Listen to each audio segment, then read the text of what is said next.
kita dengarkan cerita Timun Mas, cerita anak dari Jawa Tengah. Pada zaman dulu kala, hiduplah sepasang suami istri. Mereka adalah petani yang tinggal di sebuah desa di dekat hutan. Mereka hidup bahagia.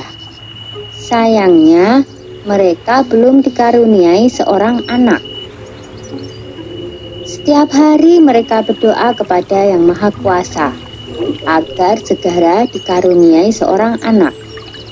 Suatu hari, seorang raksasa melewati tempat tinggal mereka. Raksasa itu kemudian memberi sebuah biji mentimun. Tanamlah biji ini, nanti kau akan mendapatkan seorang anak perempuan, kata raksasa. Terima kasih raksasa, kata suami istri itu. Tetapi ada syaratnya.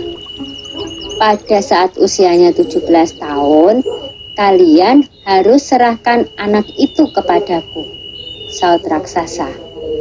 Tanpa pikir panjang, mereka segera menerima biji itu dan menyetujuinya. Suami istri itu kemudian menanam biji mentimun itu. Setiap hari mereka merawatnya dengan baik. Beberapa bulan kemudian, tumbuhlah sebuah mentimun yang berwarna keemasan. Buah mentimun itu semakin lama semakin besar dan berat. Ketika masak, mereka memetiknya.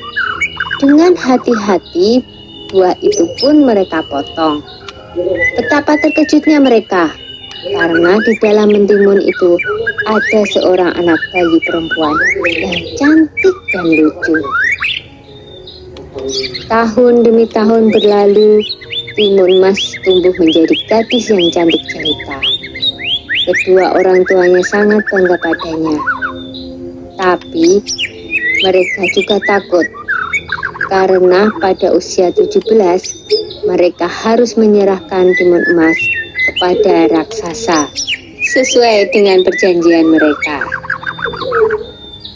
Ketika Timun Emas berumur 17 tahun, si raksasa datang.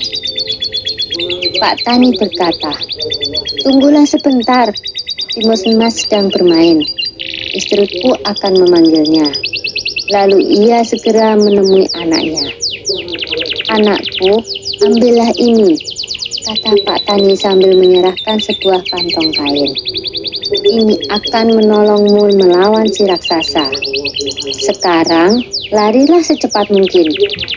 Timun Mas pun segera melarikan diri. Raksasa segera berlari mengejar Timun Mas. Raksasa semakin dekat. Timun Mas segera mengambil segenggam garam dari kantong kainnya. Lalu, garam itu ditaburkannya ke arah raksasa. Tiba-tiba, muncullah sebuah laut di depan raksasa. Dia terpaksa berenang dengan susah payah.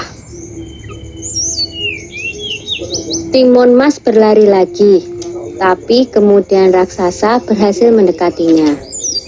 Timun Mas kembali mengambil benda ajaib dari kantongnya dan dilemparkannya ke arah raksasa. Seketika muncullah pohon dengan ranting dan duri-duri tajam menghalangi si raksasa. Raksasa berteriak kesakitan. Tapi raksasa itu sungguh kuat dan terus mengejar Timun Mas. Maka Timun Mas pun mengeluarkan benda ajaibnya yang ketiga. Ia menebarkan biji-biji mentimun ajaib. Seketika itu pula, tumbuhlah kebun mentimun yang sangat luas.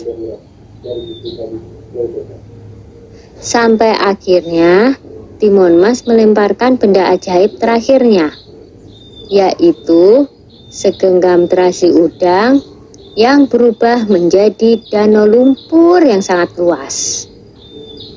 Raksasa itu akhirnya terjerembab di danau lumpur itu dan tak bisa lolos lagi.